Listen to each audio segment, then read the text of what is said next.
Salut la gang! Aujourd'hui, dans le Côte du Bulldog, on continue notre série de capsules sur la CCQ. On parle de sa gouvernance et de son conseil d'administration.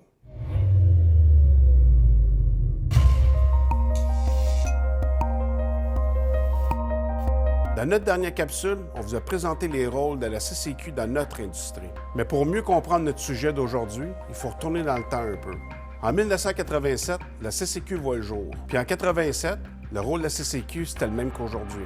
La CCQ doit être le reflet de son industrie et la servir. C'est sûr qu'il y a une évolution et que la réalité de la construction, elle a changé. C'est justement grâce à son CA paritaire à 100% que la CCQ a réussi à s'adapter, puisque les gens qui la gouvernaient étaient tous actifs dans la construction. C'est sûr qu'avec 5 associations patronales d'un côté et 5 associations syndicales de l'autre, les décisions qui étaient prises étaient le reflet de notre industrie. Par contre, en 2011, les choses ont commencé à changer avec la loi 33. Une de ces choses-là, probablement celle qui est passée le plus inaperçue, c'est l'ajout de 4 indépendants au CA de la CCQ. C'est vraiment à partir de ce moment-là que l'aspect paritaire de la CCQ est devenu paritaire. Avec les 4 indépendants, ça brisait l'équilibre du pouvoir. Juste pour qu'on se comprenne, les indépendants qui sont nommés par le gouvernement pour siéger sur le CA, c'est pas des anciens leaders syndicaux.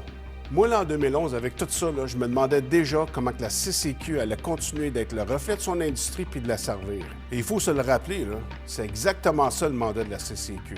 Être le reflet de son industrie et la servir. Puis aujourd'hui, avec le projet de loi numéro 4, le gouvernement veut encore faire des changements majeurs. On s'en reparle dans une prochaine vidéo. À bientôt, la gang.